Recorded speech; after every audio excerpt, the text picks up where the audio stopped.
കൃഷ്ണായ വാസുദേവായ ദേവകീനന്ദനായ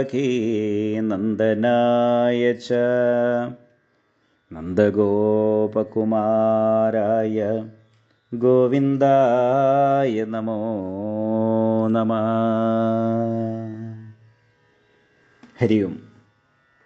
ശ്രീമദ് ഭാഗവത കഥാവിചാരത്തിൽ ചതുർത്ഥ സ്കന്ധത്തിൽ 5-ാം അധ്യായമാണ് ഇന്ന് കേൾക്കുന്നത്. ദക്ഷയജ്ഞ വിധ്വംസനം അഥവാ വീരഭദ്രൻ യജ്ഞം തകർത്ത് ദക്ഷനെ കൊല്ലുന്നതായ കഥാഭാഗമാണ് നമുക്ക് കേൾക്കാനുള്ളത്.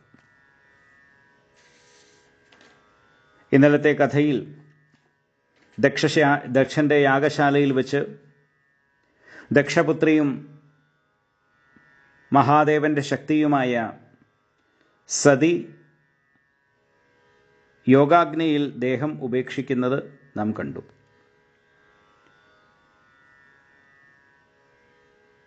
ഇവിടെ തുടങ്ങുന്നു. ദക്ഷപ്രജാപതി അപമാനിച്ചതിനാൽ സതി ശരീരം ഉപേക്ഷിച്ചു എന്നും ഋഭുക്കൾ തൻ്റെ പാർഷദരെ തോൽപ്പിച്ചോടിച്ചു എന്നുമുള്ളതായ വിവരം നാരദ മഹർഷി പറഞ്ഞിട്ടാണ് കൈലാസവാസിയായ മഹാദേവൻ അല്ലെങ്കിൽ ശിവൻ അറിഞ്ഞത്. തൻ്റെ ശക്തിയായ തൻ്റെ പ്രേമഭാജനമായിട്ടുള്ള സതി അപമാനം കൊണ്ട് ശരീരം ഉപേക്ഷിച്ചു എന്നുള്ള വാർത്ത അറിഞ്ഞതായ മഹാദേവൻ ആത്യന്തം ക്രുദ്ധനായി സാക്ഷാൽ കാലാഗ്നി രുദ്രഭാവത്തിൽ അദ്ദേഹം എഴുന്നേറ്റ് ഉച്ചത്തിലൊരു അട്ടഹാസം മുഴക്കിക്കൊണ്ട് ക്രുദ്ധഭാവത്തിൽ എഴുന്നേറ്റ് നിൽക്കുകയാണ്. മാത്രമല്ല തൻ്റെ തലയിൽ നിന്നൊരു ജട പറിച്ച് ഭൂമിയിൽ വലിച്ചെറിഞ്ഞു. ക്രുദ്ധസ്സുദഷ്ടോഷ്ടപുടസ്സധൂർജടി ജടാം തടിദ്വന്നി സടോഗ്രരോജിഷാം ഉത്കൃത്യ രുദ്രസഹസോത്ഥിതോ ഹസൻ ഗംഭീരനാദോ വിസസർജതാം ഭുവി. സാക്ഷാൽ ധൂർജടിയായിട്ട് ഉഗ്രമായിട്ടുള്ള രൂപത്തിൽ മഹാദേവൻ തപസ്സുകൊണ്ട് സ്വർണവർണ്ണത്തിലുള്ളതായ തൻ്റെ ആ ജടയിൽ നിന്നും ഒരംശം പിഴുതെടുത്ത് അട്ടഹസിച്ചുകൊണ്ടാണ് ഭൂമിയിൽ എറിഞ്ഞത്. അതിലുള്ള ആ എറിഞ്ഞതിൻ്റെ ഫലം അവിടെ ആ സമയത്ത് തന്നെ കാണുകയുമുണ്ടായി. ആ ജടയിൽ നിന്ന് അതിഭയങ്കരനായിട്ടുള്ള ഒരു വലിയ ഭൂതം അവിടുന്ന് ഉദ്ഭവിക്കുന്നു. തതോതികായസ്തനുവാ സ്പൃശൻ ദിവം സഹസ്രബാഹുർഘനരുക്തസൂര്യദൃക് കരാളദംഷ്ട്രോജ്വലദഗ്നിമൂർധച കമാലമാലീ വിവിധോദ്യതായുത. ആ വന്നതായിട്ടുള്ള അവതരിച്ച രൂപമാണ് സാക്ഷാൽ വീരഭദ്രസ്വാമി. ആകാശം മുട്ടത്തക്ക വിധത്തിൽ ഉയർന്നതായിട്ടുള്ള ശരീരം, സൂര്യനെപ്പോലെ ജ്വലിക്കുന്നതായിട്ടുള്ള 3 കണ്ണുകൾ, ഉഗ്രങ്ങളായിട്ടുള്ള ദംഷ്ട്രകൾ, അഗ്നിയെപ്പോലെ ജ്വലിക്കുന്ന ചെമ്പിച്ച തലമുടി, തലയോടുകളെ കൊണ്ടുള്ളതായ മാല, 1000 കൈകളാണുള്ളത്. അവയിൽ പല വിധത്തിലുള്ള ആയുധങ്ങളുണ്ട്. അങ്ങനെയുള്ളതായിട്ടുള്ള മേഘം പോലെ കറുത്ത രൂപമാണുള്ളത്. ആയുധങ്ങളൊക്കെ ഉയർത്തിപ്പിടിച്ചിട്ടുള്ള അതിഭീമാകാരനായിട്ടുള്ള സാക്ഷാൽ വീരഭദ്രസ്വാമി അവിടെ ആവിർഭവിച്ചു. മഹാദേവനെ നമസ്കരിച്ചുകൊണ്ട് ചോദിച്ചു, ഞാൻ എന്താണ് ചെയ്യേണ്ടത്? സദയം ആജ്ഞാപിച്ചാലും തം കിം കരോമീതി ഗൃണന്തമാഹ ബദ്ധാഞ്ജലിം ഭഗവാൻ ഭൂതനാഥ.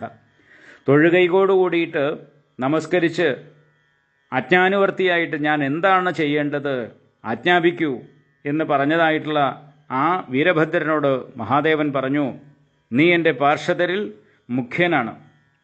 ദക്ഷനെ യാഗത്തോടുകൂടി നശിപ്പിച്ചു വരൂ എന്ന് കുപിതനായിട്ടുള്ള രുദ്രദേവൻ ആജ്ഞാപിച്ചു.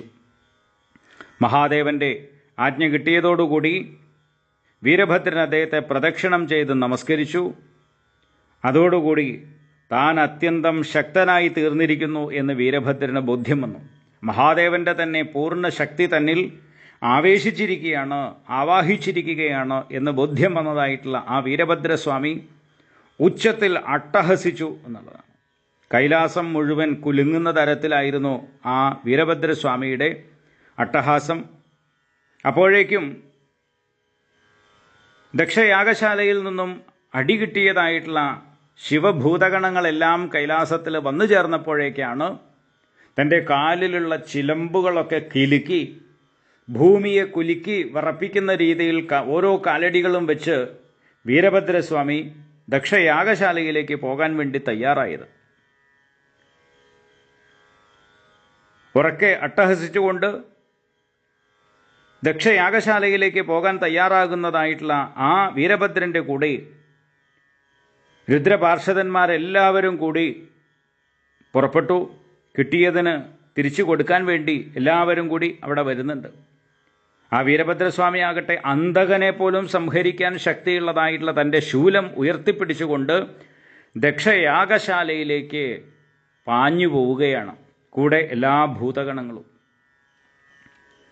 ഇനി യാഗശാലയിലാണെന്നുണ്ടെങ്കിൽ അവിടെയുള്ള ഋത്വിക്കുകളും ദക്ഷനും സദസ്യരും ബ്രാഹ്മണ പത്നിമാരും ദക്ഷൻ്റെ ഭാര്യയായിട്ടുള്ള പ്രസൂതിയും ഒക്കെ ഇനി എന്തുണ്ടാകും എന്ന് അമ്പരന്ന് നിൽക്കുകയാണ്. കാരണം കാലകാലനായിരിക്കുന്ന മഹാദേവന്റെ ശക്തിയാണ് ഇവിടെ ശരീരം ഉപേക്ഷിച്ചിട്ടുള്ളത്. ഒന്ന് ക്രുദ്ധിച്ചു കഴിഞ്ഞാൽ സംഹാര താണ്ഡവം നടത്താൻ കഴിവുള്ളതായിട്ടുള്ള സംഹാരരുദ്രൻ അദ്ദേഹത്തിൻ്റെ പത്നിയാണ്, അദ്ദേഹത്തിൻ്റെ പ്രാണപ്രിയയാണ് ഈ യാഗശാലയിൽ ദക്ഷൻ്റെ കോപത്താൽ, ദക്ഷൻ്റെ അപമാനത്താൽ ഇല്ലാതെയായി തീർന്നിരിക്കുന്നത്. ഇനി എന്ത് വേണമെങ്കിലും സംഭവിക്കാം എന്നൊക്കെ ആശങ്കപ്പെട്ടിരിക്കുമ്പോഴാണ് വടക്ക് ഭാഗത്തു നിന്നും വലിയ പൊടിപടലങ്ങൾ ഉയരുന്നത് കാണുന്നത്. എന്താണ് ഇങ്ങനെ പൊടിപടലമുണ്ടാകാൻ? ഇപ്പോൾ ചുഴലിക്കാറ്റ് വീശുന്നില്ല. കഠിനശിക്ഷ നൽകുന്ന പ്രാചീന ബർഹിസാണ് രാജ്യം ഭരിക്കുന്നത്. അതുകൊണ്ട് തന്നെ കള്ളന്മാരോ കൊള്ളക്കാരോ കൊള്ളയടിക്കാൻ വേണ്ടി ഓടി നടക്കാൻ സാധ്യതയില്ല. ഈ സമയം എന്ന് പറയുന്നത് പശുക്കൂട്ടങ്ങൾ മേയുന്ന സമയമല്ല. പിന്നെ എന്തുകൊണ്ടാണ് വടക്ക് ഭാഗത്തു നിന്നും ഇങ്ങനെ ഈ പൊടിപടലങ്ങൾ ഉയർന്നു പൊങ്ങാൻ കാരണം?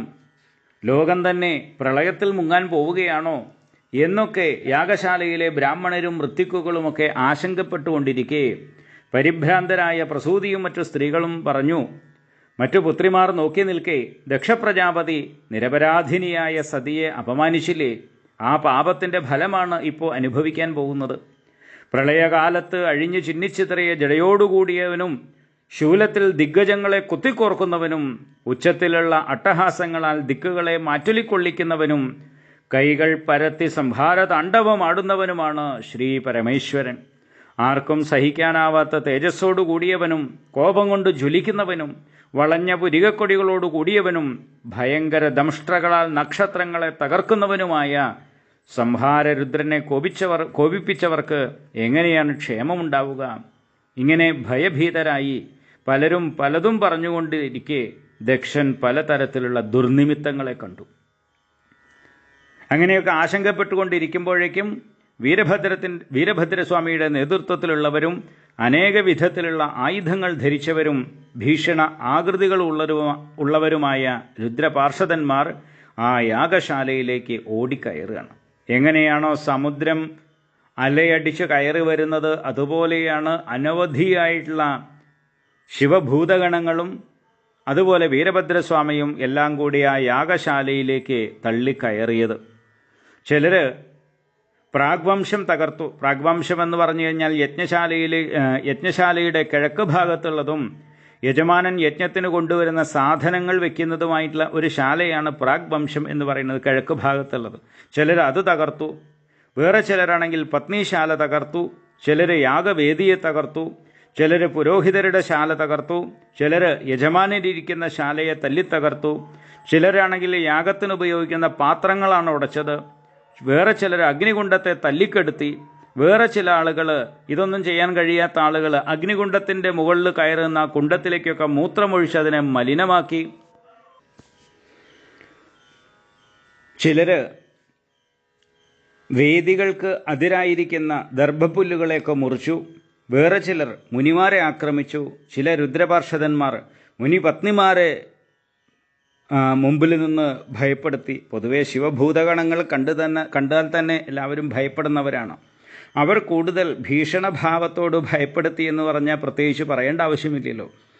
പേടിച്ചോടുന്ന ദേവന്മാരെ കയറി പിടിച്ചു. വേറെ ചില ആളുകൾ മണിമാൻ എന്ന് പറയുന്നതായിട്ടുള്ള ശിവപാർഷദൻ ഭൃഗുമഹർഷിയെ പിടിച്ചു കെട്ടി.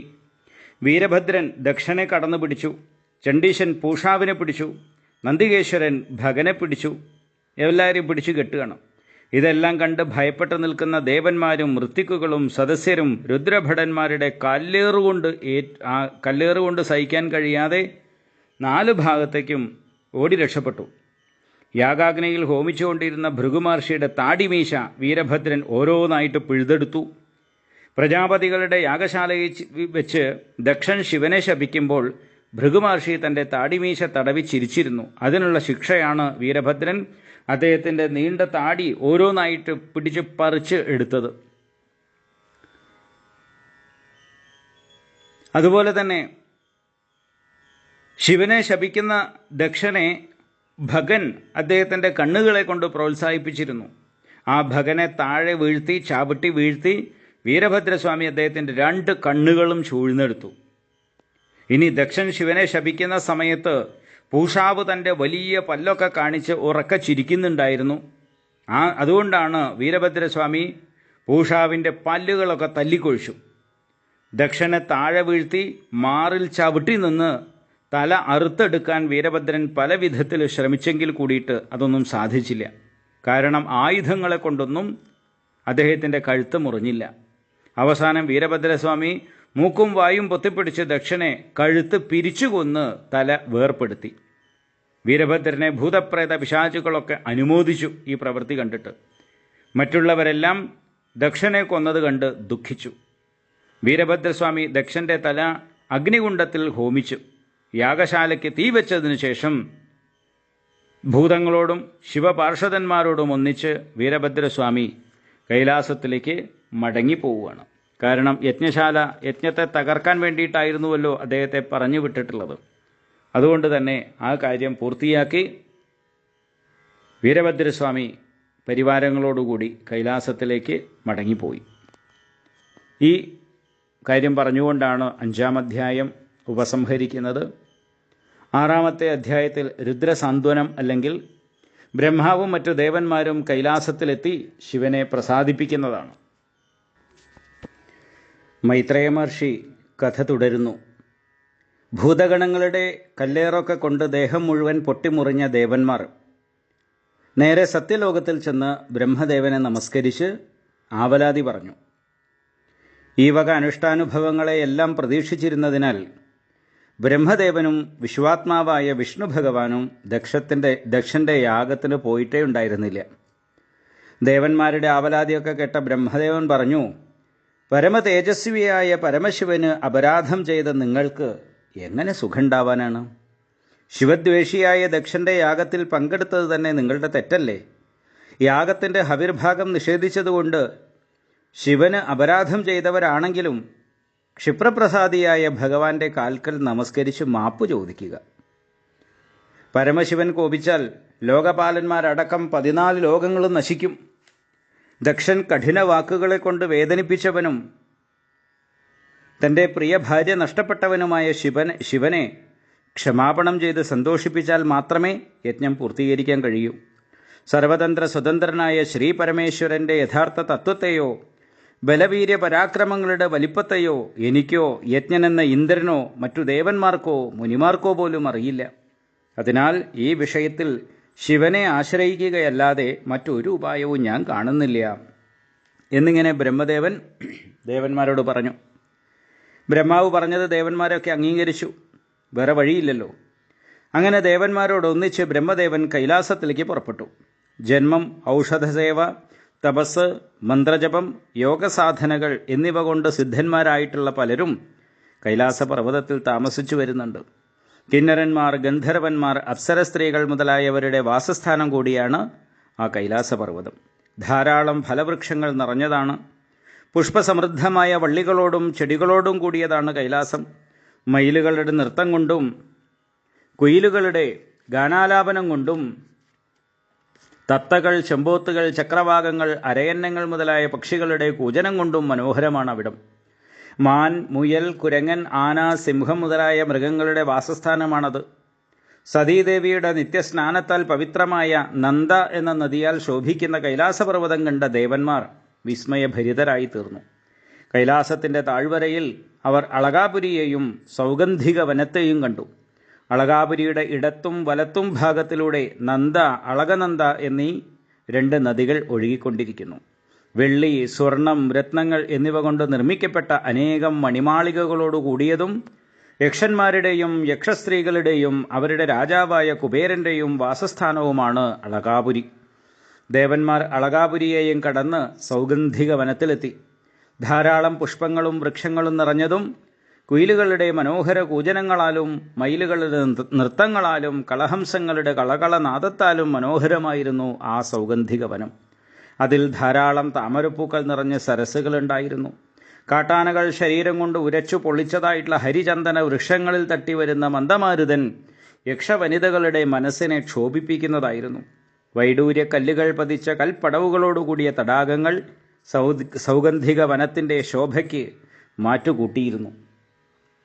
ആ വനത്തെയും കടന്ന് മുന്നോട്ടു പോയതായ ദേവന്മാർ ഒരു വലിയ പേരാൽമരം കണ്ടു. പക്ഷിക്കൂടുകളില്ലാത്തതും നല്ല തണലുള്ളതും താഴേക്ക് ചൂട് ബാധിക്കാത്തതുമായിരുന്നു ആ വൃക്ഷം. ആ മരത്തിൻ്റെ ചുവട്ടിൽ കോപം വെടിഞ്ഞിരിക്കുന്ന അന്തകനെ പോലെ ശാന്തനായിരിക്കുന്ന പരമശിവനെ ദേവന്മാർ ദൂരെ നിന്ന് കണ്ടു. ജന്മനാ സിദ്ധന്മാരായ സനകാദി മുനിമാരും കുബേരനും ശിവനെ സേവിച്ചിരുന്നു. ഉപാസന, ചിത്തത്തിൻ്റെ ഏകാഗ്രത, യോഗം എന്നിവയെ അവലംബിച്ചവനും ലോകരോടുള്ള വാത്സല്യത്താൽ എല്ലാവരുടെയും ക്ഷേമത്തിനായി തപസ് അനുഷ്ഠിക്കുന്നവനുമായിരുന്നു മഹാദേവൻ. ഭസ്മം, ജഡ, മാൻതോൽ എന്നിവ ധരിച്ചവനും ശിരസിൽ ചന്ദ്രക്കലയോടുകൂടിയവനുമായിരുന്നു ഭഗവാൻ. ദർഭപുൽപ്പായിലിരുന്ന് നാരദ മഹർഷിക്ക് ജ്ഞാനോപദേശം ചെയ്യുകയായിരുന്നു ആ സമയം. വലത്തെ തുടമേൽ ഇടത് കാല് കയറ്റിവെച്ച് വീരാസനത്തിൽ ഇരിക്കുന്നവനും കൈത്തണ്ടയിൽ ജപമാലയോടുകൂടിയവനും ചിന്മുദ്ര ധരിച്ചവനുമായിരുന്നു ഭഗവാൻ. ബ്രഹ്മാനന്ദത്തിൽ ചിത്തം ആയി തീർന്നവനും യോഗപട്ടത്തെ ധരിച്ചവനും മനനശീലലിൽ അഗ്രഗണ്യനുമായ കൈലാസനാഥനെ ദേവന്മാരും മുനിമാരും നമസ്കരിച്ചു. ബ്രഹ്മദേവനെ കണ്ടപ്പോൾ ശ്രീ പരമേശ്വരൻ എഴുന്നേറ്റ് അഭിവാദനം ചെയ്തു. സിദ്ധന്മാരും മഹർഷിമാരും മഹാദേവനെയും നമസ്കരിച്ചു. ബ്രഹ്മദേവൻ ചന്ദ്രശേഖരനോട് പുഞ്ചിരിയോടുകൂടി പറഞ്ഞു, പ്രപഞ്ചത്തിൻ്റെ ഉത്പത്തിക്ക് കാരണഭൂതരാണല്ലോ പ്രകൃതിയും പുരുഷനും. അവർക്ക് പോലും കാരണഭൂതനും പ്രപഞ്ചത്തിൻ്റെ നിയന്താവുമാണ് അവിടുന്ന്. യാതൊരുവിധ ഭേദങ്ങളുമില്ലാത്ത ബ്രഹ്മമാണ് അവിടുന്നെന്ന് ഞാൻ അറിയുന്നു. അങ്ങ് തന്നെ ശിവനായും ശക്തിയായും തീർന്ന് പ്രപഞ്ചത്തിൻ്റെ സൃഷ്ടിസ്ഥിതി സംഹാരങ്ങൾ നടത്തിക്കൊണ്ടിരിക്കുന്നു. ധർമ്മത്തെയും അർത്ഥത്തെയും സാധിപ്പിച്ചു തരുന്നതാണ് വേദം. വേദസംരക്ഷണത്തിനായി ദക്ഷനിലൂടെ യജ്ഞം ആരംഭിച്ചതും അങ്ങ് തന്നെയാണ്. ബ്രാഹ്മണർ ശ്രദ്ധയോടെ ആചരിക്കുന്ന ധർമ്മമര്യാദകൾ നിശ്ചയിച്ചിരിക്കുന്നതും അവിടുന്ന് തന്നെ. സൽക്കർമ്മങ്ങൾ ചെയ്യുന്നവർക്ക് സ്വർഗമോ മോക്ഷമോ അർഹതയനുസരിച്ച് അങ്ങാണ് നൽകി വരുന്നത്. ദുഷ്കർമ്മങ്ങൾ ചെയ്യുന്നവർക്ക് അതിഘോരങ്ങളായ നരകങ്ങൾ നൽകുന്നവനും അങ്ങ് തന്നെ. എല്ലാ ജീവജാലങ്ങളിലും പരമാത്മാവായ അങ്ങയെയും സകല ജീവജാലങ്ങളെയും പരമാത്മാവായ അങ്ങയിലും സാക്ഷാത്കരിച്ചവരാണ് ജ്ഞാനികൾ. അങ്ങനെയുള്ള ജ്ഞാനികൾക്ക് പോലും കോപമുണ്ടാവാറില്ല. ആ സ്ഥിതിക്ക് ജ്ഞാനസ്വരൂപനായ അങ്ങേക്ക് എങ്ങനെ കോപമുണ്ടാവാനാണ്? ഭേദബുദ്ധിയുള്ളവരും കർമ്മമാർഗത്തിൽ മാത്രം നോട്ടമുള്ളവരും മനസ്സ് ദുഷിച്ചവരും മറ്റുള്ളവരുടെ ഉത്കർഷം കാണുമ്പോൾ സഹിക്കാൻ വയ്യാത്ത അസൂയയോടുകൂടിയവരും ഹൃദയം പിളർക്കുന്ന ദുർവാക്കുകളെ കൊണ്ട് മറ്റുള്ളവരുടെ ഹൃദയം പിളർക്കുന്നവരുമായ അജ്ഞന്മാർ അവരുടെ പ്രാരബ്ധകർമ്മത്താൽ ശിക്ഷിക്കപ്പെട്ടവരാണ്. അങ്ങനെയുള്ളവരെ അങ്ങ് വീണ്ടും ശിക്ഷിക്കുന്നത് ഉചിതമല്ല. ഈശ്വരൻ്റെ മായ ബാധിച്ചവരാണ് തെറ്റ് ചെയ്യുന്നത്. അവരിൽ അങ്ങയെപ്പോലുള്ള മഹത്തുക്കൾക്ക് കാരുണ്യം മാത്രമേ ഉണ്ടാവൂ. അങ്ങ് ഭഗവാന്റെ മായ ബാധിക്കാത്തവനാണ്. എല്ലാം അറിയുന്ന സർവജ്ഞനുമാണ് അങ്ങ്. മായയാൽ ബുദ്ധി ദുഷിച്ചവരും പ്രാരബ്ധകർമ്മത്തിന് അടിമപ്പെട്ടവരുമായ ദക്ഷനെ പോലെയുള്ളവർ അങ്ങയുടെ അനുകമ്പയ്ക്കും അനുഗ്രഹത്തിനും അർഹന്മാരാണ്. അതിനാൽ ദക്ഷൻ്റെ യാഗത്തെ പുനർജീവിപ്പിക്കണം അങ്ങ്. യജ്ഞം സഫലമായി തീരുന്നത് അവിടുന്ന് സന്തോഷിച്ചാലാണ്. സർവശ്രേഷ്ഠനായ അങ്ങേക്ക് കുൽസിതരായ യാജ്ഞികന്മാർ ഹവിർഭാഗം നിഷേധിക്കുകയാണല്ലോ ചെയ്തത്. ആ തെറ്റ് ക്ഷമിക്കണം. യാഗത്തിലെ യജമാനനായ ദക്ഷൻ ജീവിച്ചെഴുന്നേൽക്കണം. ഭഗന് കണ്ണുകൾ വീണ്ടു കിട്ടണം. ഭൃഗുമഹർഷിക്ക് താടിമീശ മുളയ്ക്കണം. പൂഷാവിന് വീണ്ടും പല്ലുകൾ ഉണ്ടാവണം. ആയുധങ്ങളെക്കൊണ്ടും കല്ലേറുകൊണ്ടും മുറിവേറ്റതായ ഋത്തിക്കുകൾക്കും ദേവന്മാർക്കും അങ്ങയുടെ അനുഗ്രഹത്താൽ വേഗത്തിൽ ആരോഗ്യം വീണ്ടു കിട്ടണം. ഇനി ആരെല്ലാം എവിടെയെല്ലാം യാഗം ചെയ്താലും അതിൽ ബാക്കി വരുന്നതെല്ലാം രുദ്രഭാഗമായി തീരും. അതിനാൽ അങ്ങയുടെ പങ്കോടുകൂടി ഈ യാഗം പൂർത്തിയാവട്ടെ, അതിന് അനുഗ്രഹിച്ച് അരുളിയാലും എന്ന് പറഞ്ഞുകൊണ്ട് ഈ 5-ാം അധ്യായം ഉപസംഹരിക്കുകയാണ്. ദക്ഷയാഗ കഥയിലെ അവസാന അധ്യായമാണ് 7-ാം അധ്യായം, ദക്ഷയജ്ഞ സന്ധാനം അല്ലെങ്കിൽ ദക്ഷയജ്ഞ പരിസമാപ്തി എന്ന അധ്യായം. ബ്രഹ്മദേവന്റെ ഈ വാക്കുകളൊക്കെ കേട്ടതായ മഹാദേവൻ മറുപടി പറയുന്നു, ഹേ ബ്രഹ്മദേവ, അജ്ഞരുടെ അപരാധത്തെ ഞാൻ വർണ്ണിക്കാറില്ല, അതിനെപ്പറ്റി ചിന്തിക്കാറുമില്ല. തെറ്റ് ചെയ്താൽ ഞാൻ ശിക്ഷ കൊടുക്കും, അത്രയുള്ളൂ. ആ തെറ്റിന് ഞാൻ ശിക്ഷ കൊടുത്തു കഴിഞ്ഞു. ദക്ഷന്റെ ശിരസ് ദഹിച്ചു പോയില്ലോ. അതിനാൽ ആടിൻ്റെ തലയോടുകൂടിയവനായി അദ്ദേഹം ജീവിച്ചെഴുന്നേൽക്കട്ടെ. അതായത് ഒരു ആടിൻ്റെ തല ദക്ഷന് വെച്ചു കൊടുക്കുക, അദ്ദേഹം ജീവിച്ചെഴുന്നേൽക്കും. ഭഗൻ യാഗത്തിലെ ഹവിർഭാഗത്തെ മിത്രന്റെ കണ്ണുകളിലൂടെ നോക്കട്ടെ. പൂഷാവ് യജമാനന്റെ പല്ലുകളെ കൊണ്ട് കടിക്കട്ടെ, അല്ലെങ്കിൽ അരച്ചതോ ആയിട്ടുള്ള ഭക്ഷണ സാധനങ്ങൾ മാത്രം കഴിക്കട്ടെ. എനിക്ക് യാഗത്തിൽ ഭാഗം അനുവദിച്ചതായിട്ടുള്ള ദേവന്മാരുടെ അവയവങ്ങൾ പൂർവ്വസ്ഥിതിയിലാവട്ടെ. അധ്വര്യക്കളും മറ്റു ഋത്വിക്കുകളും അശ്വിനി ദേവന്മാരുടെയും പൂഷാവിൻ്റെയും കൈകൾ കൊണ്ട് ആ ആവശ്യം നിർവഹിക്കട്ടെ. ഭൃഗുമഹർഷി ആടിൻ്റെ താടിമീശയോടുകൂടിയവനായി തീരട്ടെ. ഇങ്ങനെ പരമശിവൻ പറഞ്ഞതിനെ എല്ലാവരും അനുമോദിച്ചു. പിന്നീട് ശിവനോടും ബ്രഹ്മാവിനോടും ഒന്നിച്ച് ദേവന്മാർ ദക്ഷന്റെ യാഗഭൂമിയിലേക്ക് ചെന്നു. പരമശിവൻ പറഞ്ഞതുപോലെയൊക്കെ ചെയ്തു. യജ്ഞത്തിനു വേണ്ടി നിർത്തിയിരുന്ന ആടിൻ്റെ തല മുറിച്ച് ദക്ഷന്റെ കഴുത്തിൽ വെച്ചു. പരമശിവൻ കാരുണ്യകടാക്ഷം വർഷിച്ചതോടെ അനുഗ്രഹിച്ചതോടെ ദക്ഷൻ ജീവിച്ചെഴുന്നേറ്റു. മുൻഭാഗത്ത് നിൽക്കുന്ന പരമശിവനെ അപ്പോൾ കണ്ടു. ശിവദ്വേഷം കൊണ്ട് മനസ്സ് ദുഷിച്ചിരുന്നതായ ദക്ഷപ്രജാപതി ശിവന്റെ കടാക്ഷത്താൽ നിർമ്മല മനസ്സോടുകൂടിയവനായി തീർന്നു. ശിവനെ സ്തുതിക്കാൻ ആരംഭിച്ചപ്പോൾ താൻ കാരണം ദേഹത്യാഗം ചെയ്ത മകളെ ഓർമ്മ വന്നു. സ്നേഹാധിക്യം കൊണ്ട് ഹൃദയം അലിഞ്ഞതിനാൽ കുറച്ചു നേരത്തേക്ക് ഒന്നും പറയാൻ കഴിഞ്ഞില്ല. മനസ്സിനെ വളരെ വിഷമിച്ച് അടക്കി ശുദ്ധമായ മനസ്സിൽ നിഷ്കളങ്ക ഭക്തിയോടെ ശിവനെ സ്തുതിച്ചു.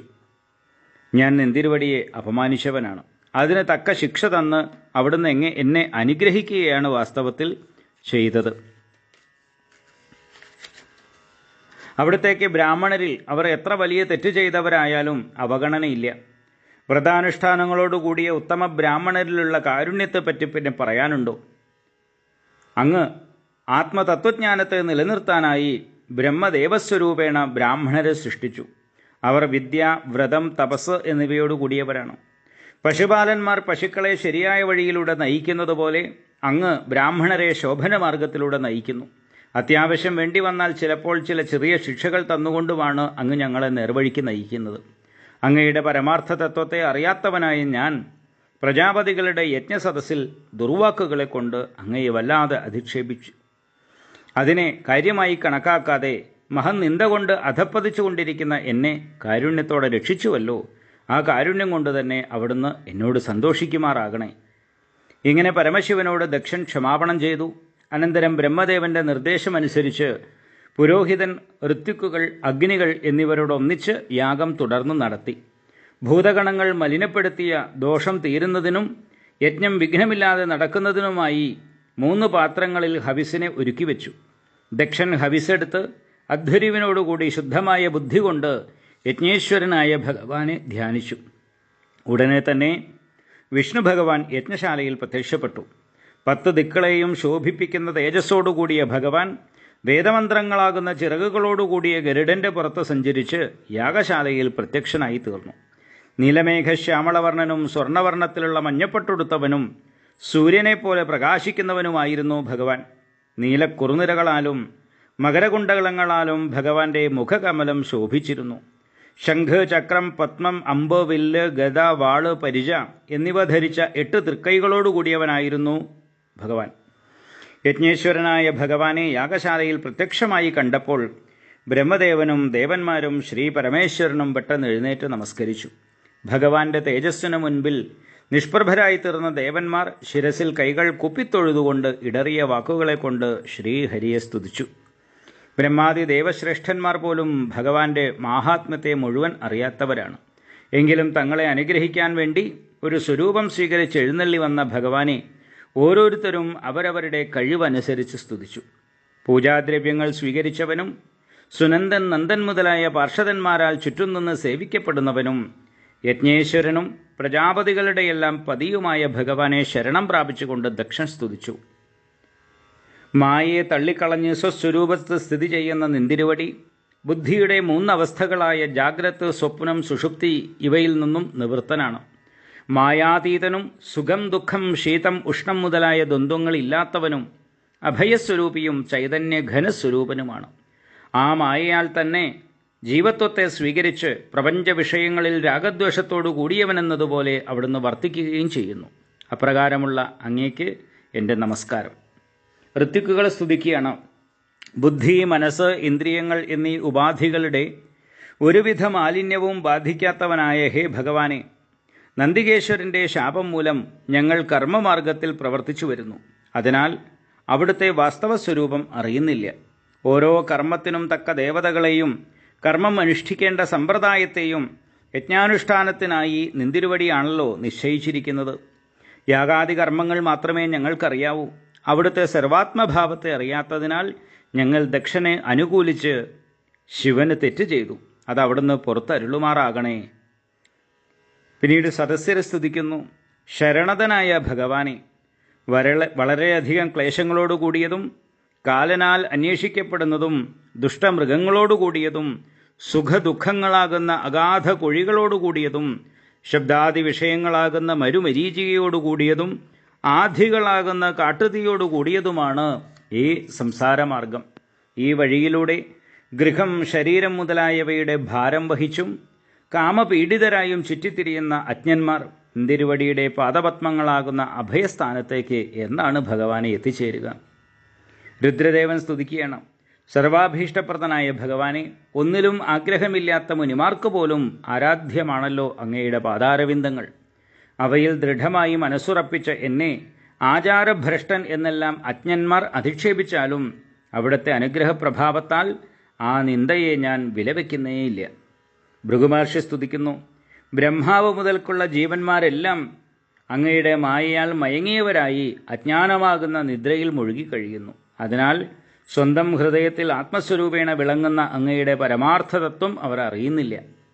എന്നാൽ ആശ്രയിക്കുന്നവരുടെ ബന്ധുവായ അവിടുന്ന് ഞങ്ങളിലൊക്കെ സന്തോഷിക്കണേ ഭഗവാനെ എന്ന് പറഞ്ഞ് അദ്ദേഹം സ്തുതിക്കുന്നു. പിന്നീട് ബ്രഹ്മദേവൻ സ്തുതിക്കുകയാണ്. ജീവൻ ഇന്ദ്രിയങ്ങളെക്കൊണ്ട് അറിയുന്നതൊന്നും അവിടുത്തെ പരമാർത്ഥ സ്വരൂപമല്ല. അവിടുന്ന് അറിവിനും ധനത്തിനും ഗുണങ്ങൾക്കും ആശ്രയീഭൂതനാണ്. എങ്കിലും മായാമയമായ പ്രപഞ്ചത്തിൽ നിന്നും വിട്ടുനിൽക്കുകയും ചെയ്യുന്നു. ഇന്ദ്രൻ സ്തുതിക്കുകയാണ്.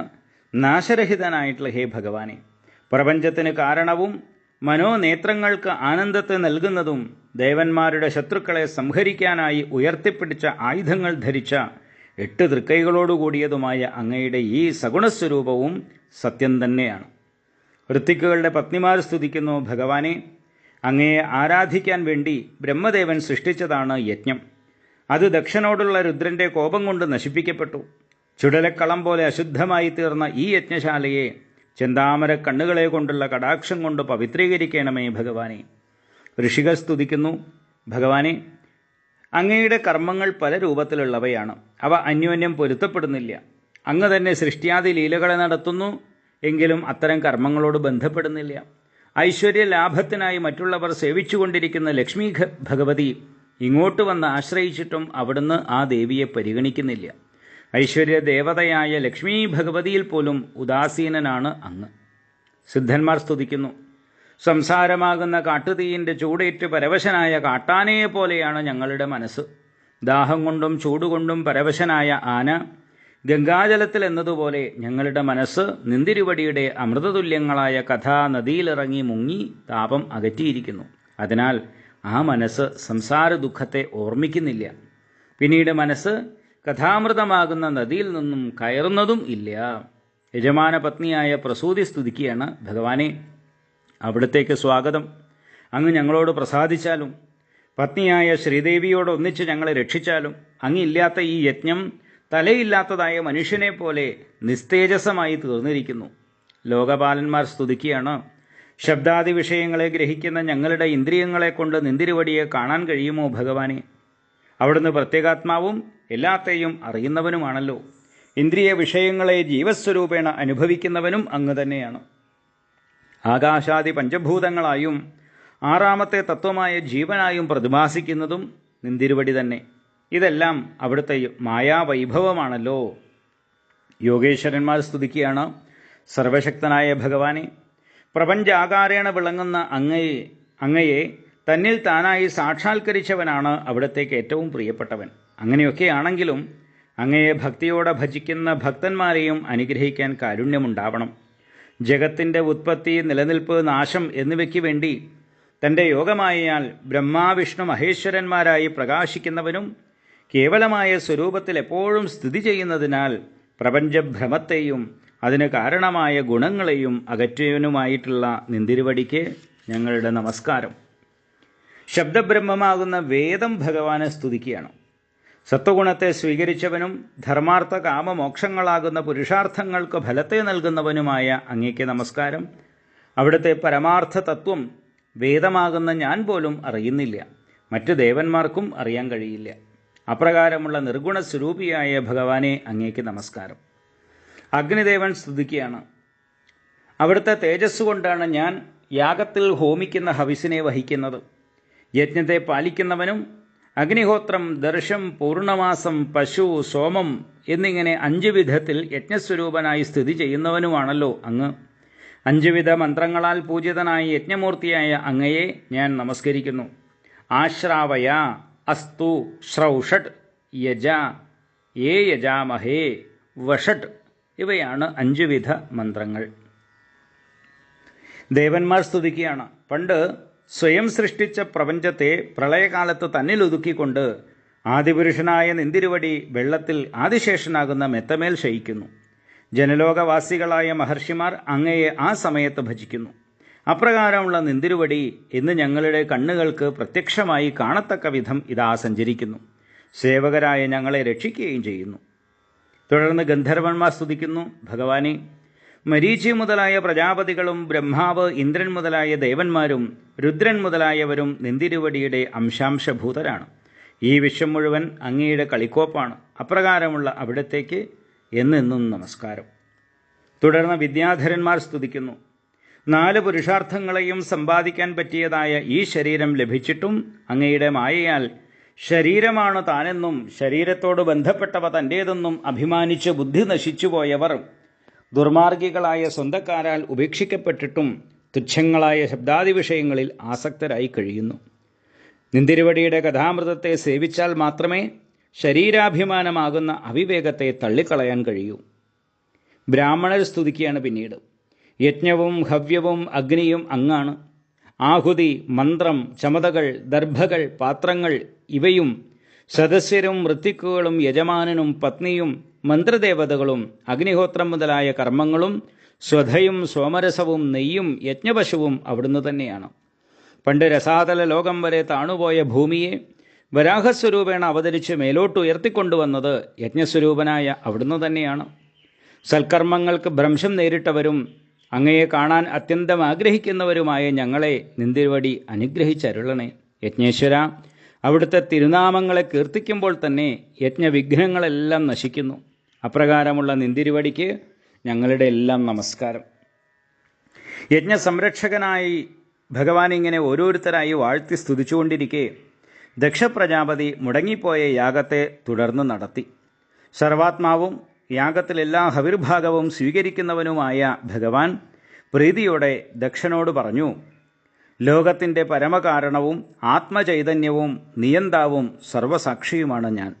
സ്വയം പ്രകാശ സ്വരൂപിയും വികാരരഹിതനുമായ ഞാൻ സൃഷ്ടിക്ക് വേണ്ടി ബ്രഹ്മാവായും രക്ഷിക്കാൻ വേണ്ടി വിഷ്ണുവായും സംഹാരത്തിനായി ശ്രീ പരമേശ്വരനായും പ്രകാശിക്കുന്നു.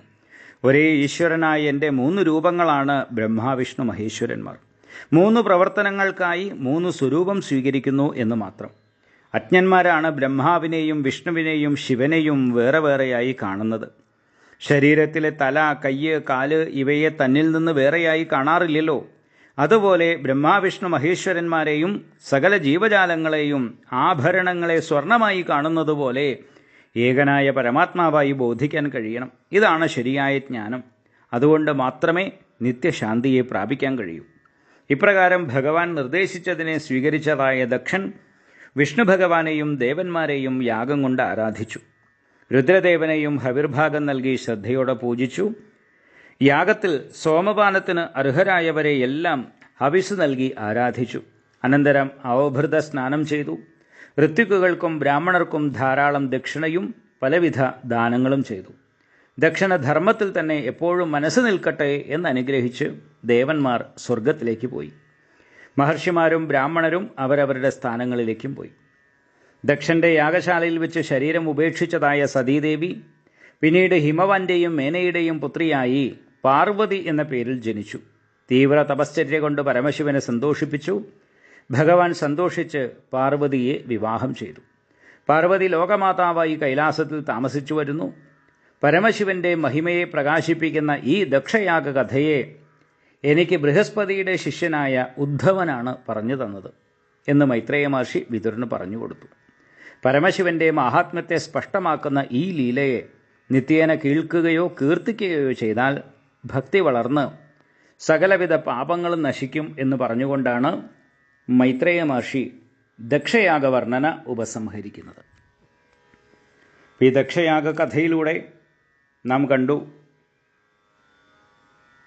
എല്ലാ പ്രതാപങ്ങളും ഉണ്ടായിട്ടും അഹങ്കാരം എന്നതായ ആ ഒരു ദുർഗുണം അല്ലെങ്കിൽ ഭൂതം ആവേശിച്ചതായ ദക്ഷന് സ്വന്തം മകളെ നഷ്ടപ്പെടേണ്ടി വന്നു. സ്വന്തം തല നഷ്ടപ്പെട്ട് ആടിൻ്റെ ശിരസ് കിട്ടേണ്ടി വന്നു. കൂടെ കൂടിയതായ അഹങ്കാരിയായ ദക്ഷൻ്റെ കൂടെ കൂടിയതായിട്ടുള്ള എല്ലാ ദേവന്മാർക്കും എല്ലാവർക്കും അംഗഭംഗങ്ങൾ വന്നു. ജീവിതത്തിൽ ഒരിക്കലും അഹങ്കാരം കൊണ്ടു നടക്കാതിരിക്കുക. നമുക്ക് കിട്ടുന്ന സാമർഥ്യങ്ങളെല്ലാം ഈശ്വരൻ്റെ വരദാനമാണ് എന്ന് ഓർത്തുകൊണ്ട് നമ്മുടെ പ്രവൃത്തികളെ ചെയ്യുക എന്ന് ഈ ദക്ഷയാഗം കഥയിലൂടെ നമ്മെ ഓർമ്മിപ്പിക്കുന്നു എന്ന് ഇവിടെ പറഞ്ഞുകൊണ്ട് ഈ കഥ ഇവിടെ ഉപസംഹരിക്കുന്നു. ബാക്കി ഭാഗം നമുക്ക് അടുത്ത ക്ലാസ്സിൽ കേൾക്കാം. ഹരി ഓം.